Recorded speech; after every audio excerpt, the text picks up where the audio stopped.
ขอบคุณนะนักเด้อคุณหลวงพ่อ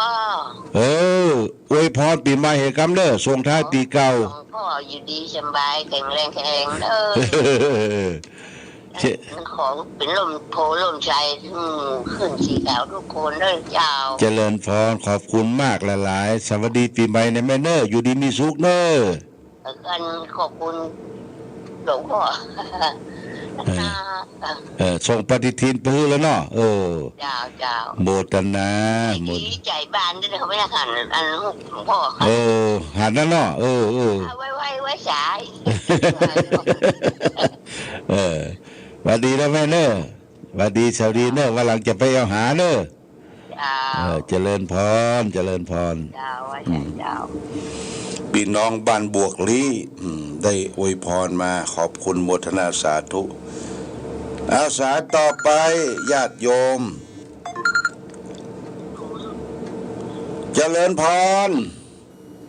ไม่สาเจ้าหลวงพ่อจากที่ไหนแม่กองแรงเหรอกองแรงเมื่อทำจิตนะเพื่อนยังปันแต่ว่าลำปางโอ้เสียเจนชัดเจนดีแม่กองแรงอวยพรกันปีเก่าก็ได้มดวันผูกนี่ปีใหม่ก็ได้เข้ามาก็ขอทุกขาดีรับฟังรายการของครูลุงครูเจ้าปู่กุดหลวงปู่ก็ดูดีชุกจวนเงินยาวเด้อให้คิดไปมาเตมาสายเด้อเจริญพรเด้อตำบลทุกจังหวัดทุกอำเภอได้ฟังรายการของครูลุงเนาะขอเป็นที่พยาท่าปาดว่าไกลว่าไกลขอให้เจริญหลวงเลี้ยงมันมาหาบันไดเห็นก็ไหลของท้องไหลมาเด้อขอบคุณตลอดวันเด้อเจริญพรขอบคุณหลานแม่กองแรงเลยเช่นเดียวกันสวัสดีปีใหม่เนอสวัสดีเจริญพรแม่กองแรงบ้านอวยน้ำเย็นเจริญพรเนอสาต่อไปญาติโยม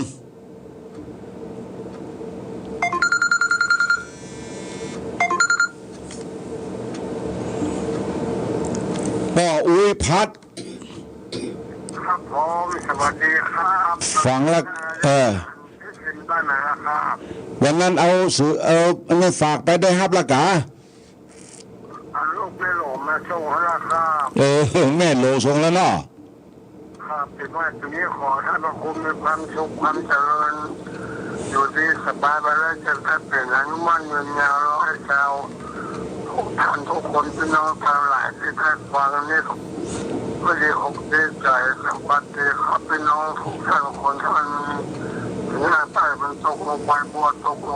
มันตกขอบพื้นขอบไฟมันตกน้ำปิงน้ำวัวตกน้ำปิงน้ำวัวตกน้ำกกน้ำขอหายไปแล้วมันก็พี่น้องประชาชนทุกท่านทุกคนนะครับขอบคุณป้าอุ้ยพัดบ้านลีละปูนเนาะบ้านลีละปูนป้าอุ้ยพัดมีคาถาดีคาถา3 กำเนี่ยมีอย่างพ่อเอาคาถา3 กำเนี่ยลองว่าเหรอเนี่ยทาวิหายวัดครับฮะเนี่ยทาวิหายวัดหายไรเอากับเป็นกำเอาเป็นกำติดใจกูเตื้อละเป็นกำเนี่ยทาวิอมสวหายเวยาทาวิอมสวหายครับมาเริ่มเป็นวัดครับมาเริ่มเป็นวัดคาถาป้ออุ้ยพัดอายุตาใดล่ะป้ออุ้ยพัด80 ปลายแล้วครับ80 ปลายเป็นคนไข้ติดเตียงเหรอติดเตียงลำบากมนข้ามครูจะไปเอี่ยวหาอยู่เนอขึ้นปีใหม่66กันเนอจะไปเอี่ยวหาอยู่ไปกินอ้อนะครับเนาะไปกินอ้อพญานะกะเด้อขอบคุณป้าอุพัฒน์เนอหวัดดีเนอไปมาหลายๆเนาะไปเจริญพรป้าอุพัฒน์อำเภอลีเนออันนี้เปิ้นเป็นเจ้าตำรับตำรากินอ้อพญาเจริญพรมันประกาศแล้วหลวงพ่อ จากไหน จากมเจ้าม ที่ไหนมู แม่แมวเจ้า แม่เมาขี้เล็ก อยู่จังหวัดไหน จังหวัดเชียงใหม่เขาเนี่ยเจ้า อ้าวอวยพรมแม่เมาขี้เล็กอวยพรปีใหม่หยาเน้อ ขอพ่อแม่พี่น้องขึ้นสีขาวของเรามีอายุมันยาวๆเหมือนกันด้วยเจ้า ขอบคุณ65และ66เลยเจ้าขอบคุณโมทนาเช่นเดียวกันเน้อ เหมือนกันเลยเจ้าขอบคุณโมทนาสาธุมแม่มากินเล็ก เมืองฝางจบลงไป เจ้าฟังของพ่อทุกวันนะเจ้า ดีละโมทนาสาธุสาต่อไปญาติโยม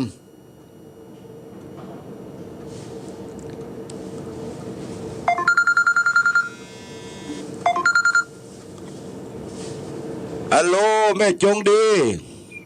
เจ้ากรรมการเจ้าหลวงพ่อ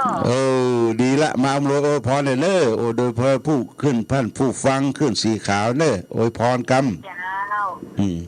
ในปีใหม่นี้ก็ขอหลวงพ่อและครูบาอาจารย์เจ้าของสถานีธรรมะเนี่ยเจ้าขอทุกท่านมีสุขภาพแข็งแรงเจ้า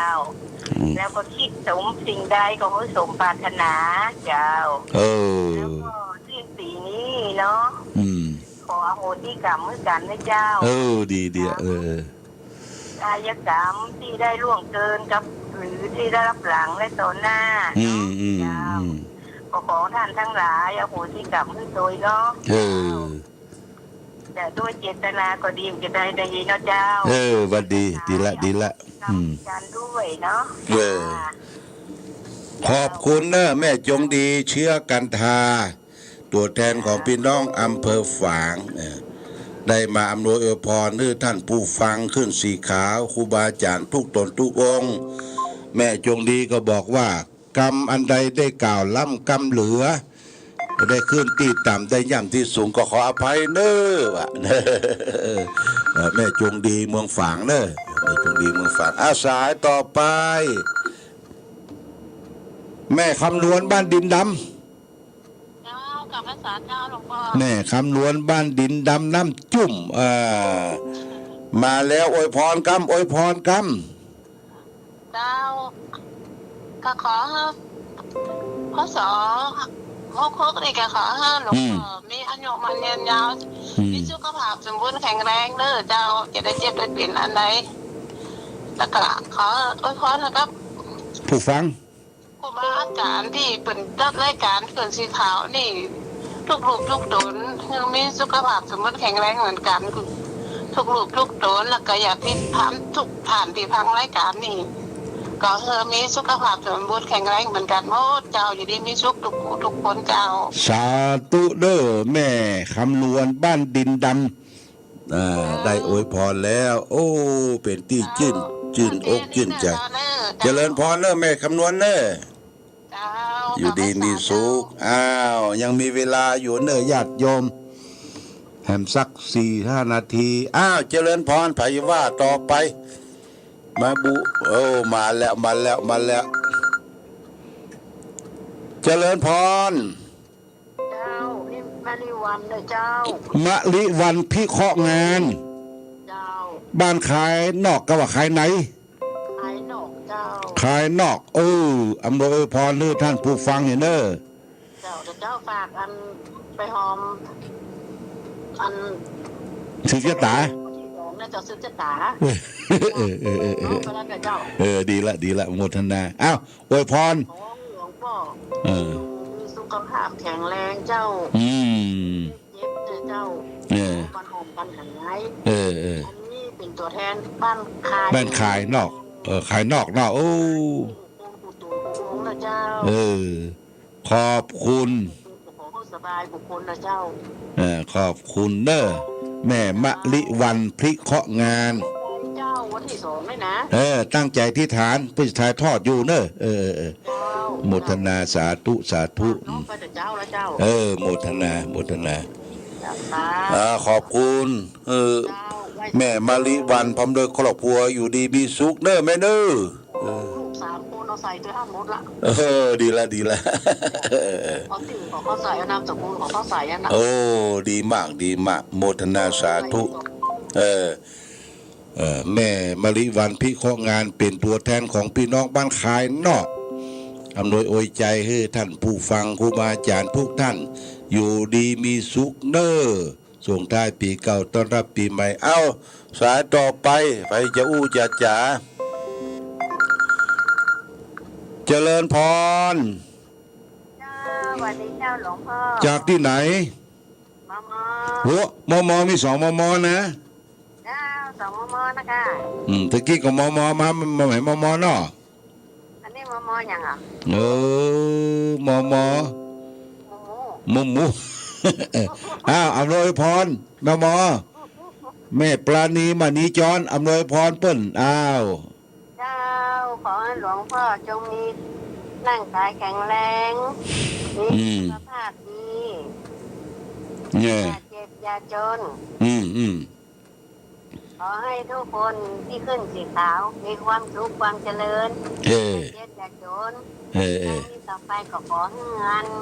ขอบคุณทั้งขึ้นสถานีทุกขึ้นขอให้อยู่ดีมีสุขตลอดไปทั้ง25666เอาละขอบคุณอันนี้มแม่ปราณีมณีจรแม่มาวขี้เล็กอำนวยพรเนอร์จากเวียงฝางครูบาอาจารย์ขึ้นสีขาวผู้จัดรายการทุกท่านเอาเจริญพรแม่จันฟ้อง เจ้าทั้งหมดเลย โอ้แม่จันฟ้องปงดอนแจ้โฮมเอาอำนวยพรเปิดกรรมเนอท่านผู้ฟังทั้งหลาย ขอให้สื่อสีขาวทุกคนเลยทุกคนที่จัดรายการเชิญชวนอย่าประกาศพบปะรักษาเลยตรงเลย โอ้ดีละก็แจ้งไปหงเลย อายุวันโลตัวแทนของพี่น้องแจ้ห่มบ้านปงดอนแม่จันฟองบ้านปงดอนละขอบคุณแม่จันฟองครอบครัวอยู่ดีมีสุขกับพี่น้องบ้านแจ้ห่มทุกท่านทุกคนเนอบ้านปงดอนเนอ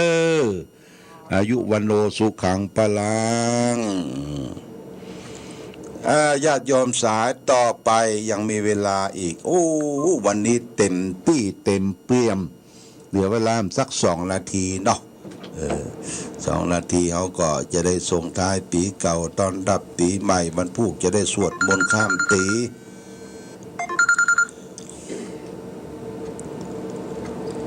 เจริญพรแม่ชีบัวผันเพอจูนเจ้าหลวงพ่อกับนักราชการหวัดดีโอ้สวัสดีปีใหม่จะใกล้จะสิ้นปีเนอะปีใหม่นี่ขอให้หลวงพ่อช่วยประกาศแข็งแรงเนอะขอให้รักษาสุขภาพเรื่องของปีนี้หลวงพ่อเนอะเอาพ่อเป็นหลวงพ่อโดนใช้สำรวจของร้านไปนั่นนะโมทนาเอาโอ้ยพรให้เปิ้นคนอื่นตัวยเจ้าปูญาติโยมที่สักครั้งกับคืนที่เช้ากับคือวิชุขภาพแข็งแรงอยู่กันทุกคนเด้อโมทนาสาธุความศรัทธาถึงไปใครเจอทั้งพวงเจอมาใครมาไกลขอแม่ชีเนอะเจ็ดเดียวกันเนอะแม่ชีเนอะอยู่ดีมีสุขเนอะเจริญพรฮะเมื่อแล้วเนาะ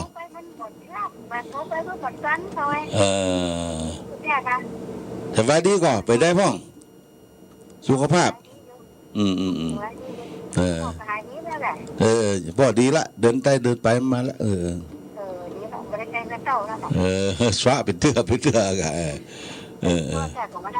ชวดแต่ก็พลาดเหมือนกันนะพลาดมานะเนาะ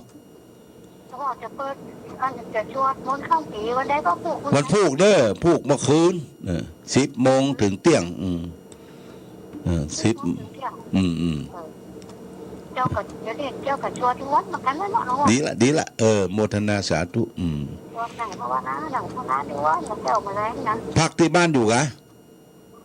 อยู่บ้านอยู่ก่อนเจ้าแบบได้ไปวัดละไปเนาะไปไงดีละไกลหลวงพ่อเมื่อไหร่เจ้าอยู่ไปกันไก่เนาะนี่ยังไปนางจูนอย่าไปหาเด้อคิดถึงหลวงพ่อดูกันนะวันดีที่ การละคร โมทนาเนอะหวัดดีหวัดดีหวัดดี ลืมเจ้าละหู้ยัง ฮะ เนี่ยหลวงพ่อลืมละหู้ยังไง ลืมอย่างไปลืมจะได้แม่ชีบัวผันอำเภอจูนจังหวัดพะเยาเออเออ ชัดเจนนะ ชัดเจนดีเนาะ ชัดเจนดี วันหลังเข้าไปเยาอย่าไปไปหาเนอะหวัดดีเนอะ เจ้า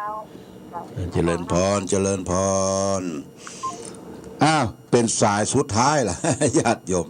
ส่งท้ายปีเก่าต้อนรับปีใหม่อ้าวใครจะโทรมาเจริญพร รับไว้สาธุลูกเจ้า จากที่ไหนแม่ แม่สิกุลดันทุระบ้านหนองรองตำบลมันเป้าอำเภอเมียงจังหวัดลำปางเจ้า โอ้แม่สีบุญบ้านหนองร่องเพิ่มเมียงจังหวัดลำปางอวยพรปีใหม่นะแม่เนออยู่ดีมีสุขมีโชคมีใจแม่อวยพรในกรรมอวยพรในกรรม ขอให้ตุลุงมีสุขภาพแข็งแรง อืม แข็ง อืม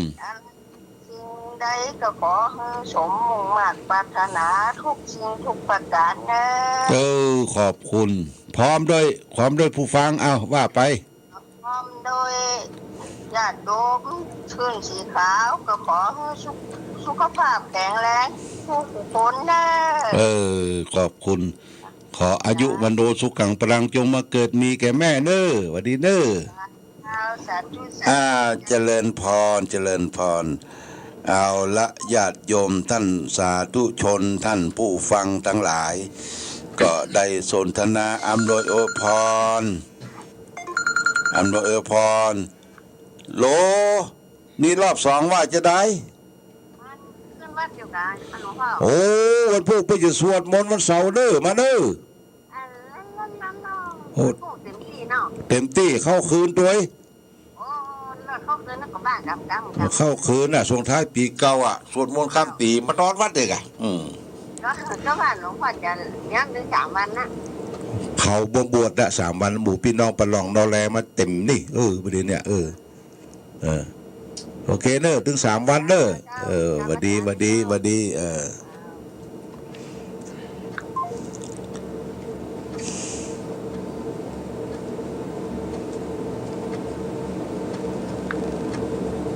เอาละญาติโยมท่านสาธุชน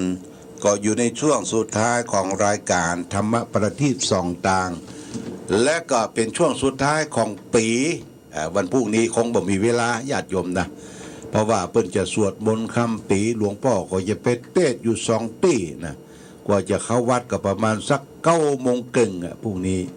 ก็ในวาระโอกาสปีเก่าจะข้ามล่วงพ้นไปในปี2565ศรัทธาสาธุชนมาคิดหน้าคิดหลังรู้ดูเองตัวเก่าว่าเขาทำดีทำชั่วทำอะไรยังก็รู้ด้วยเป็นปัจจตังเป็นของตนในวาระโอกาสปีใหม่2566ปีกระต่ายทองจะเข้ามาเนี่ยก็ขอให้พี่น้องศรัทธาญาติโยมท่านผู้ฟังทั้งหลาย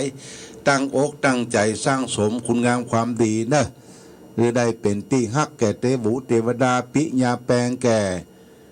พี่แก่น้องวงศาคณะญาติเฮาแก่ตัวแก่เท่าจะไปโคตรจะไปเกลียดจะพี่มีโมโหโทโสปล่อยวางต้อนรับปีใหม่ทำใจให้สบายสุขสบายกายสบายใจสุดท้ายก็ขอคุณพระศรีรัตนตรัยมีคุณพระพุทธคุณพระธรรมคุณพระสงฆ์คุณบารมีของครูบาอาจารย์คุณบารมีของหลวงพ่อครูบาเจ้าศรีวิจัยหลวงพ่อครูบาเจ้าเกษมณลำปางครูบาเจ้าทุกตนทุกองค์จงปกปักรักษาศรัทธาญาติโยมท่านสาธุชนทุกท่านให้มีความสุขความเจริญประกอบไปโดยอายุมั่นขวัญยืนคือได้มีผิวพรรณวรรณะอันผ่องอันใสคือได้มีความสุขกายสบายใจให้มีพลามัยสมบูรณ์เหมือนกันทุกรูปทุกท่านทุกคนด้วยเถิดสวัสดี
นต์ข้ามปีสร้างบารมีข้ามพศ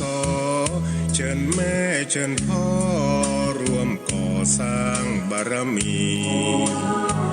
ส่งท้ายปีเก่าต้อนรับปีใหม่ปีนี้ขอเชิญน้องพี่มาสร้างความดีร่วมกันชาวพุทธที่ดีไม่มีงมงายด้วยการขวนขวายริเริ่มในสิ่งสร้างสรรค์เบิกฟ้าปีใหม่ให้สุขสดใสทุกวันเชิญมาพบกันเพื่อร่วมสร้างสรรค์ความดี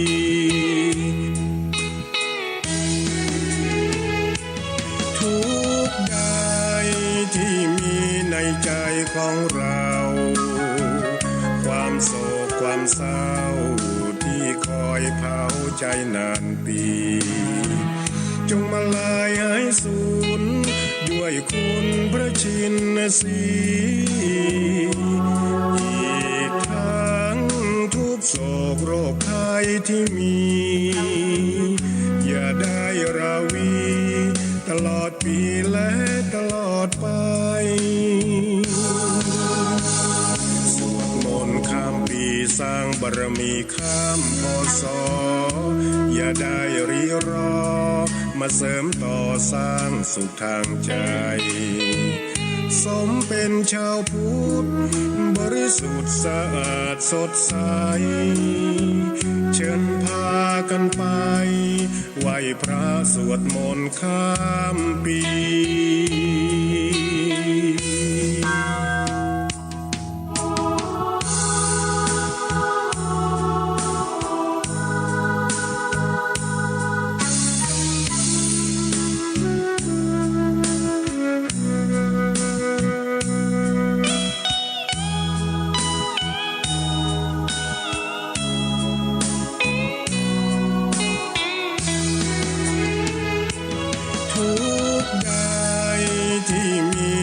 ใจของเราความโศกความเศร้าที่คอยเผาใจนานปีจงมาลายหายสูญด้วยคุณพระชินสีอีกทั้งทุกโศกโรคภัยที่มีอย่าได้ราวีตลอดปีและตลอดไปสวดมนต์ข้ามปีสร้างบารมีข้ามพศอย่าได้รีรอมาเสริมต่อสร้างสุขทางใจสมเป็นชาวพุทธบริสุทธิ์สะอาดสดใสเชิญพากันไปไหว้พระสวดมนต์ข้ามปี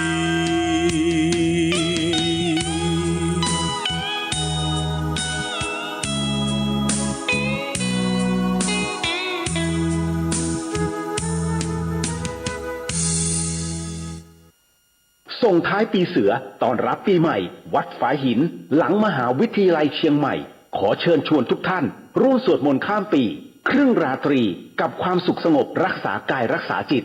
21:30เป็นต้นไปพร้อมร่วมประกาศอโหสิกรรมครั้งใหญ่สวดบูชานพเคราะห์สวดมนต์ข้ามปีเสวนาธรรมเรื่องของจิตและขันธ์สำคัญไฉนทุกท่านที่มาในงานครั้งนี้ขอท่านนำกลีบบัวมารองรับพระบรมสารีริกธาตุที่ทางวัดจะมอบให้กลับไปบูชาพร้อมรับของที่ระลึกเติมความโชคดีตลอดปีกระต่ายต่อไปอย่าพลาดสวดมนต์ข้ามปีณวัดฝายหินหลังมหาวิทยาลัยเชียงใหม่ของที่ระลึกมีจำนวนจำกัด ข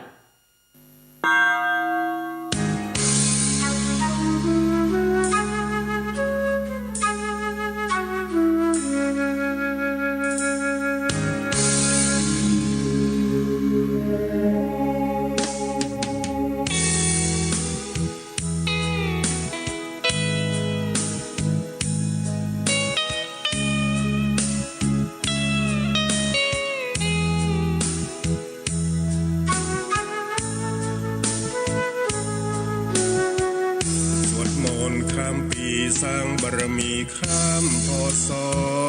เชิญแม่เชิญพ่อร่วมก่อสร้างบารมีส่งท้ายปีเก่าต้อนรับปีใหม่ปีนี้ขอเชิญน้องพี่มาสร้างความดีร่วมกันชาวพุทธที่ดีไม่มีงมงายด้วยการขวนขวายริเริ่มในสิ่งสร้างสรรค์เบิกฟ้าปีใหม่ให้สุขสดใสทุกวันเชิญมาพบกันเพื่อร่วมสร้างสรรค์ความดี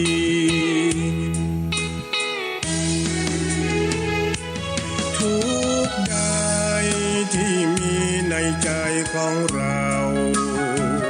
ความโศกความเศร้าที่คอยเผาใจนานปีจงมาลายหายสูญด้วยคุณพระชินสีอีกทั้งทุกโศกโรคภัยที่มีอย่าได้ราวีตลอดปีและตลอดไปสวดมนต์ข้ามปีสร้างบารมีข้ามพศอย่าได้รีรอมาเสริมต่อสร้างสุขทางใจสมเป็นชาวพุทธบริสุทธิ์สะอาดสดใสเชิญพากันไปไหว้พระสวดมนต์ข้ามปี